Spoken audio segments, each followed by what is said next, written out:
ಮತ್ತು ಕಾಶ್ಮೀರದ ಶ್ರೀನಗರದಲ್ಲಿ ಭಾರಿ ಹೈ ಡ್ರಾಮಾ ಕ್ರಿಯೇಟ್ ಆಗಿದೆ. ಸಿಎಂ ಒಮರ್ ಅಬ್ದುಲ್ಲಾ ಹಾಗೂ ಪೊಲೀಸರ ನಡುವೆ ತಳ್ಳಾಟ ನೂಕಾಟದ ಘಟನೆ ನಡೆದಿದೆ.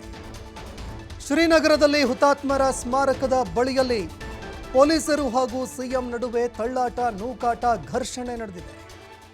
ಹುತಾತ್ಮರಿಗೆ ಗೌರವ ಸಲ್ಲಿಸೋದಕ್ಕೆ ಅಂತ ತೆರಳಿದ್ದಾಗ ನಡೆದಿರುವಂತಹ ಘಟನೆ ಇದು.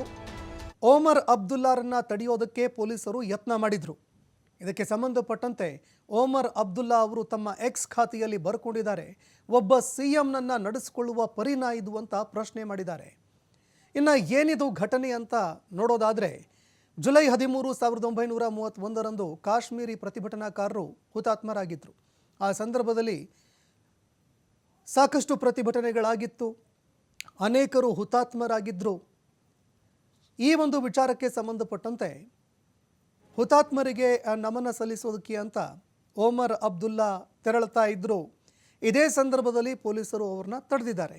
ಇನ್ನು ಪೊಲೀಸರು ಯಾಕೆ ತಡೆದ್ರು ಅಂತ ನೋಡೋದಾದರೆ, ಜಮ್ಮು ಮತ್ತು ಕಾಶ್ಮೀರದಲ್ಲಿ ಪೊಲೀಸ್ ಹಾಗೂ ಆರ್ಮ್ಡ್ ಫೋರ್ಸಸ್ ಏನಿದೆ ಅದೆಲ್ಲವೂ ಕೂಡ ಕೇಂದ್ರ ಸರ್ಕಾರದ ಅಧೀನದಲ್ಲಿ ಬರುತ್ತೆ. ಹೀಗಾಗಿ ಈ ಒಂದು ವಿಚಾರಕ್ಕೆ ಸಂಬಂಧಪಟ್ಟಂತೆ ಕೇಂದ್ರ ಸರ್ಕಾರದ ವಿರುದ್ಧ ಒಮರ್ ಅಬ್ದುಲ್ಲಾ ಕಿಡಿಕಾರಿದ್ದಾರೆ.